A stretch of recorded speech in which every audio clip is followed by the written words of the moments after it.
Inside खबरों के लिए सब्सक्राइब करें फ्लेम मीडिया और उसके बाद बेल आइकन को प्रेस करें ताकि सबसे पहले आपको मिले एक्सक्लूसिव खबरें।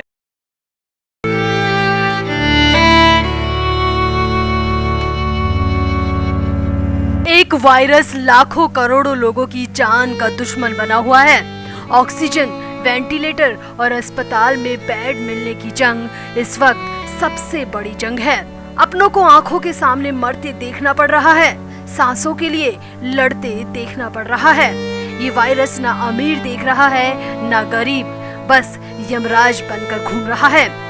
इन दिनों वैसे ही हमने कई ऐसे लोगों को खो दिया जिनका जाना भारत के लिए बड़ी क्षति है। अब इसी बीच हैरान करने वाली खबर ये है कि सुशांत सिंह राजपूत मामले में परिवार के वकील का भी कोरोना से निधन हो गया है। इस खबर से सुशांत के परिवार और बहनों को तो बड़ा झटका लगा ही है, साथ ही साथ सुशांत के फैंस भी सदमे में हैं, क्योंकि कहीं ना कहीं वकील के निधन से सुशांत के इंसाफ की लड़ाई कमजोर पड़ सकती है। तो पिछले साल सुशांत सिंह राजपूत की मौत के बाद हर तरफ सीबीआई जांच की मांग को लेकर आवाज उठ रही थी। हालांकि मुंबई पुलिस ने तो सुशांत की मौत को आत्महत्या डिक्लेयर कर दिया था और ये भी कह दिया था कि इस केस में सीबीआई जांच की जरूरत ही नहीं है। मगर फैंस की लगातार मांग के बीच सुशांत के पिता ने पटना में एफआईआर दर्ज करवाई और अपने बेटे की मौत को संदिग्ध बताते हुए सीबीआई जांच की मांग की। सुशांत सिंह राजपूत के पिता ने अपनी एफआईआर में रिया चक्रवर्ती और उसके परिवार पर कई संगीन और गंभीर आरोप लगाए थे। अब उस वक्त सुशांत के पिता ने अलग अलग मामलों में कई वकीलों को हायर किया था, जिसमें से सुप्रीम कोर्ट के वरिष्ठ वकील विकास सिंह तो खुद लगातार टीवी डिबेट में बैठकर लाइव दे रहे थे और सुशांत की मौत को लेकर लगातार सीबीआई जांच की मांग कर रहे थे। अब इस वक्त सुशांत के परिवार को ऐसे वकील की भी जरूरत थी जो कि सुप्रीम कोर्ट में इस बात को साबित कर सके कि हाँ, सच में सुशांत केस में कई लूप होल्स हैं और इस संदिग्ध मौत को सीबीआई जांच की जरूरत है। तो उस वक्त सुशांत के पिता का साथ दिया था वरिष्ठ वकील केशव मोहन ने। केशव मोहन तब चर्चा में आए थे जब वो सुशांत सिंह राजपूत के पिता की तरफ से पटना में दर्ज एफआईआर की सीबीआई जांच के लिए बिहार सरकार की सिफारिश के केस पर सुप्रीम कोर्ट में प्रतिनिधित्व करने पहुंचे थे। केशव मोहन खुद आगे से सुप्रीम कोर्ट पहुंचे और कोर्ट में उनकी दलीलों के आगे सुप्रीम कोर्ट ने तुरंत सीबीआई जांच की याचिका को स्वीकार कर लिया। साथ ही साथ सीबीआई को सुशांत से जुड़े इसकी छानबीन के स्वतंत्र आदेश दे दिए थे। केशव मोहन ने अपनी दलीलों से सुप्रीम कोर्ट को सुशांत की जांच के लिए सीबीआई को आदेश देने के लिए मजबूर कर दिया था। यानी समझा जा सकता है कि केशव मोहन कितने बड़े और कितने वरिष्ठ वकील होंगे। अब बड़े दुख के साथ ये बताना पड़ रहा है कि वरिष्ठ वकील केशव मोहन का कोरोना से निधन हो गया है। सुप्रीम कोर्ट में बिहार सरकार का प्रतिनिधित्व करने वाले वकील केशव मोहन का 2 मई को कोरोना के चलते निधन हो गया। कोरोना पॉजिटिव होने के बाद उन्हें अस्पताल में भर्ती कराया गया था, मगर 2 मई को सुबह सुबह अचानक उनकी हालत बिगड़ गई और फिर उनको नहीं बचाया जा सका। केशव मोहन के निधन की खबर पर सुशांत की बहनों ने भी श्रद्धांजलि दी है, साथ ही साथ इसे पर्सनल लॉस बताया है। वैसे सच में कोरोना पैर पसारता जा रहा है और हो सकता है कि आने वाले दिनों में इससे भी खतरनाक स्थिति देखने को मिले। इसलिए हमारे व्यूअर्स से हमारी भी प्रार्थना है कि घर में रहिए, सुरक्षित और स्वस्थ रहिए।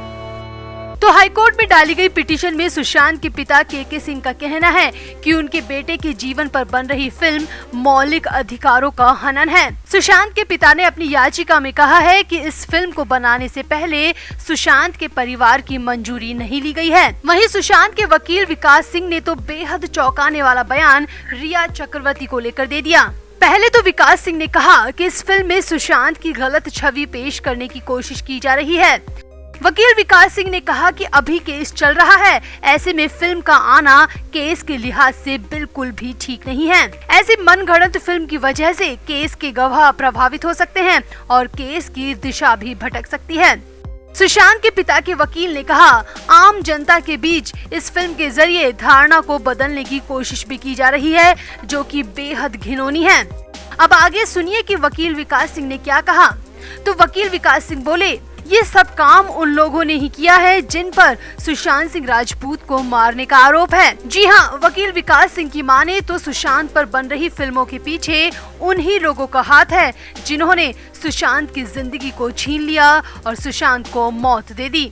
अब सुशांत की मौत के बाद पिता के सिंह ने रिया चक्रवर्ती और उसके परिवार पर कई गंभीर आरोप लगाए थे और उन्हीं के नाम पर एफआईआर दर्ज भी करवाई थी। सुशांत के पिता ने रिया चक्रवर्ती, उसके भाई शौविक चक्रवर्ती के साथ ही रिया के माँ बाप पर भी कई गंभीर आरोप लगाए थे। एफआईआर में सुशांत के पिता ने साफ लिखा था कि रिया चक्रवर्ती ही वो शख्स है जो कि सुशांत की मौत के लिए जिम्मेदार है।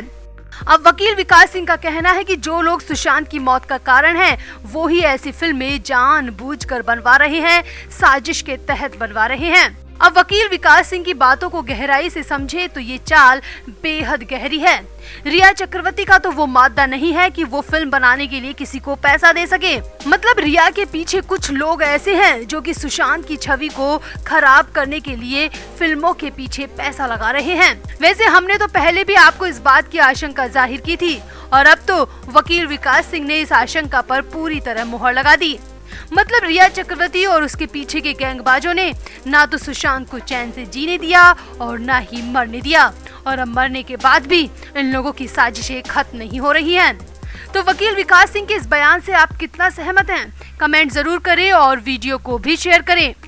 तो सुशांत की मौत के बाद मुंह छिपाकर बैठी रिया चक्रवर्ती ने सोशल मीडिया पर अपनी एक फोटो शेयर की है जिसमें वो किताब पढ़ते नजर आ रही है, और जो किताब रिया के हाथ में है वो रविंद्रनाथ टैगोर की है, जो कि विश्वविख्यात कवि, साहित्यकार, दार्शनिक और भारतीय साहित्य के नोबेल पुरस्कार विजेता हैं। उन्हें गुरुदेव के नाम से भी जाना जाता है। रविंद्रनाथ टैगोर एशिया के पहले नोबेल पुरस्कार सम्मानित व्यक्ति थे। अब टैगोर की सबसे सुंदर रचनाओं में से एक है गीतांजलि, जिसमें जीवन की तमाम परिस्थितियों को लेकर टैगोर ने अपने भावों का संग्रह लिखा है।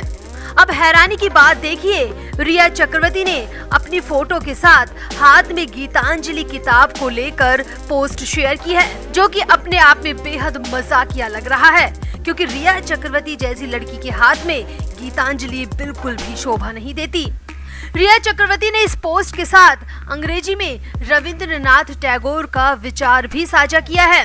रिया ने लिखा, सवाल और अफसोस, ओह कहाँ, हजार धाराओं के आंसुओं में पिघल गई और बाढ़ के आश्वासन के साथ जल प्रलय से दुनिया को बचाना है।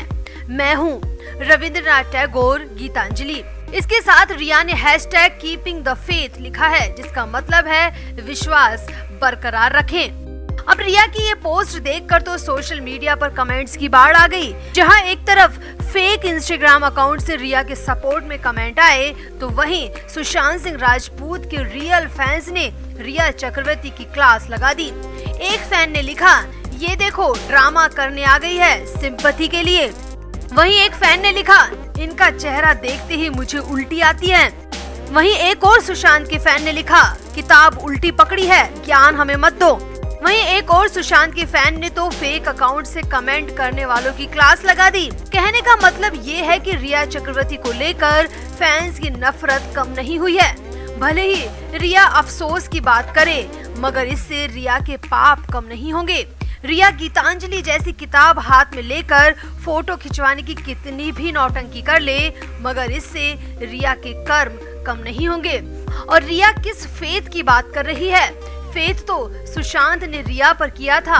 रिया को अपने घर में रखा, उसके पूरे परिवार पर पैसा पानी की तरह बहाया, और रिया और उसके परिवार ने सुशांत के साथ क्या किया, ये तो सुशांत के पिता ने अपनी एफआईआर में एक एक शब्द बताया था। तो रिया, भले ही तुम्हारे कर्मों का फल मिलने में देरी हो रही है, मगर कानून में विश्वास रखने वाले जानते हैं कि देर से ही सही, मगर सुशांत को इंसाफ जरूर मिलेगा और एक दिन रिया, तुम अपने कर्मों की सजा जेल में जरूर काटोगी।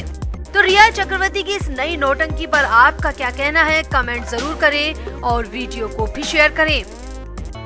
Flame media report.